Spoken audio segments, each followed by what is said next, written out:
ಇದು ನಿಮ್ಮ ಮೆಚ್ಚಿನ ಮಾಹಿತಿ ಖಜಾನೆ. ಕೇಳಿ ಕಾರ್ಯಕ್ರಮ ಅಮೃತ ಸ್ವತಂತ್ರೋತ್ಸವದ ಪ್ರಯುಕ್ತ ಸ್ವತಂತ್ರೋತ್ಸವದ ಗಳಿಗೆಯಲ್ಲಿ ವಿಶೇಷ ಸಾಧಕರನ್ನು, ಸ್ವತಂತ್ರ ಹೋರಾಟಗಾರರನ್ನು ಪರಿಚಯಿಸುವ ಕಾರ್ಯಕ್ರಮ ಸರಣಿ. ಕೇಳಿ, ಆನಂದಿಸಿ ಹಾಗೂ ಆಶೀರ್ವದಿಸಿ. ಕೇಳಿ ಕಾರ್ಯಕ್ರಮ ಸ್ವತಂತ್ರ ಅಮೃತ ಮಹೋತ್ಸವದ ಗಳಿಗೆಯಲ್ಲಿ ವಿಶೇಷ ಸ್ವತಂತ್ರ ಹೋರಾಟಗಾರರ ಪರಿಚಯಾತ್ಮಕ ಸರಣಿ. ನೀವು ಕೇಳಿ, ನಿಮ್ಮವರೊಂದಿಗೆ ಹಂಚಿಕೊಳ್ಳಿ. ಹಾಗೂ ಈ ಕಾರ್ಯಕ್ರಮಗಳು ನಿಮಗೆ ಇಷ್ಟವಾದರೆ ಸಬ್ಸ್ಕ್ರೈಬ್ ಮಾಡಿಕೊಳ್ಳುವುದನ್ನು ಮರೆಯದಿರಿ. ಇದು ನಿಮ್ಮ ಮೆಚ್ಚಿನ ವಾಹಿನಿ ಮಾಹಿತಿ ಖಜಾನೆ. ಧನ್ಯವಾದಗಳು.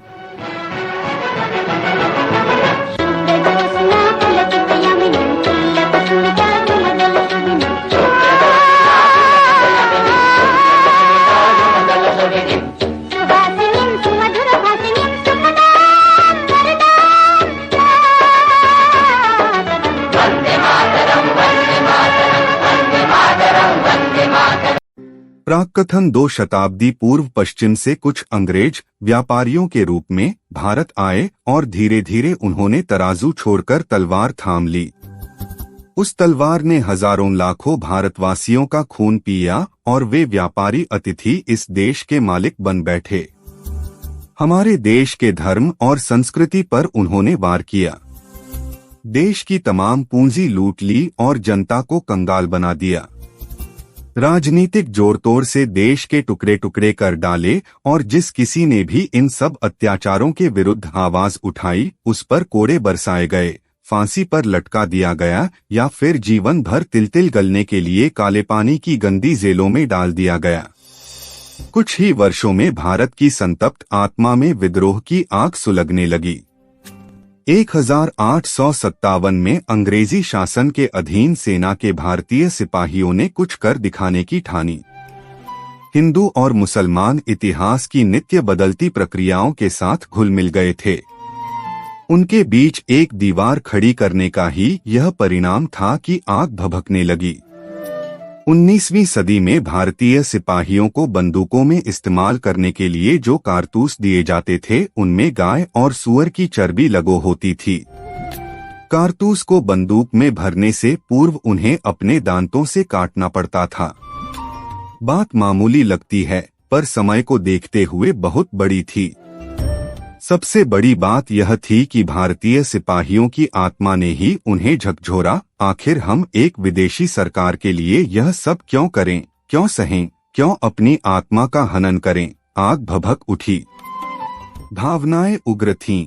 आठ सैनिक विद्रोह की निर्धारित तिथि की भी चिंता न कर मंगल पांडे ने एक अंग्रेज अफसर की हत्या करके इस क्रांति का उद्घाटन कर दिया।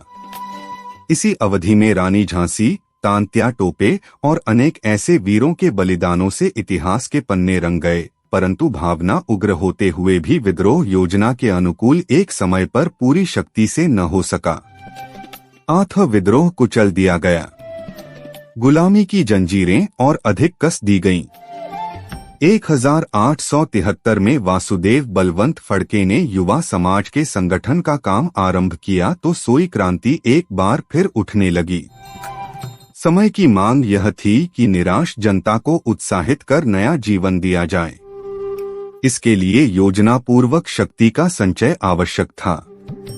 फड़के द्वारा व्यायामशालाएं आरंभ की गईं, जिनका मुख्य ध्येय यही था कि नवयुवकों का मन एवं शरीर पुष्ट किया जाए और देश की स्वतंत्रता के लिए बलिदान देने के लिए उन्हें तैयार किया जाए। बलवंत फड़के को तो उनकी क्रांतिकारी गतिविधियों के फलस्वरूप राजद्रोह का आरोप लगाकर आजीवन कारावास का दंड दिया गया, परंतु उनकी जलाई जोत से सचमुच युवकों को एक दिशा अवश्य मिल गई। उधर बाल गंगाधर तिलक ने स्वतंत्रता हमारा जन्मसिद्ध अधिकार है का उद्घोष किया। कांग्रेस एक संगठन के रूप में पनप चुकी थी। उसके मंच को भी स्वतंत्रता के लक्ष्य को पूर्ति का मंच बना दिया गया। बाद में तिलक, सुभाष चंद्र बोस, गांधी, नेहरू, पटेल, मौलाना आजाद और ऐसे ही अनेक नेताओं की गतिविधियां तेजी पकड़ने लगीं। जन चेतना और देश भर में स्वतंत्रता प्राप्त करने की इच्छा जोर पकड़ने लगी। समय के साथ साथ विचारों में भी परिवर्तन आए और कांग्रेस में नरम और गरम दो दल बने। सुभाष बाबू जहां देश में सशस्त्र क्रांति के पोषक थे, तो गांधी अहिंसा से स्वतंत्रता प्राप्त करने के ढंग को सर्वोत्तम मानते थे। प्रश्न यह नहीं कि कौन सा ढंग उचित था, कौन सा नहीं। महत्व इस बात का है कि लक्ष्य और उसकी पूर्ति के साधन दोनों ही अपने अपने स्थान पर उपयुक्त थे। सुखद बात तो यह थी कि जनता पूरे मन से तैयार हो चुकी थी। एक तरफ सुभाष बाबू ने शक्ति से सरकार को ललकारा, तो दूसरी तरफ गांधी जी ने ग्रहिमात्मक सत्याग्रह से अंग्रेजी शासन को पस्त कर दिया। क्रांतिकारी संगठनों की छिटपुट गतिविधियों ने जनता की भावनाओं को मजबूत करने के साथ साथ 6-1 था करने के लिए शक्ति का सरकार को जमकर विरोध को दबाने का अवसर न प्रदान करने और उसकी शक्ति तथा ध्यान को बटाने का काम बखूबी किया। क्रांतिकारियों का विश्वास था कि स्वतंत्रता भीख नहीं जो मांग कर ली जाए। स्वतंत्रता हमारा अधिकार है और अपने अधिकार को प्राप्त परिचय देना भी आवश्यक हो जाता है। इन सभी अलग अलग प्रयासों का गंभीरता से अध्ययन किया जाए तो इस परिणाम पर पहुंचा जा सकता है कि अहिंसा और क्रांति के दोनों मार्गों ने ही तेज कैंची के दो फलकों का काम किया, जिनके बीच विदेशी शासन को काट कर रख दिया गया। ये क्रांतिकारी संगठन क्या थे, उनका लक्ष्य क्या था, उस लक्ष्य की प्राप्ति के लिए कौन से तरीके अपनाए गए और उन्हें कहां तक सफलता मिली, इन सब प्रश्नों का उत्तर शहीद भगत सिंह के जीवन की झांकी से बखूबी मिल जाता है। भगत सिंह 23 वर्ष की छोटी सी उम्र में ही युग पुरुष बन गए। अपने बलिदान से क्रांति के प्रतीक बनकर देश भर के युवकों को एक दिशा दे गए, इतिहास में एक बेजोड़ उदाहरण प्रस्तुत कर गए। ग्रपने रक्त से स्वतंत्रता के वृक्ष को सींचकर ऐसा मजबूत बना गए कि फिर क्रांति को रोकना अंग्रेज सरकार के बस की बात न रही। भले ही वे स्वयं अपनी आंखों से स्वतंत्र भारत को न देख सके, लेकिन उनका अनुपम बलिदान इतिहास की धरोहर बन गया। आज भी जब हम इनकलाब जिंदाबाद का नारा सुनते हैं तो भगत सिंह हमारे दिल दिमाग पर छा जाते हैं।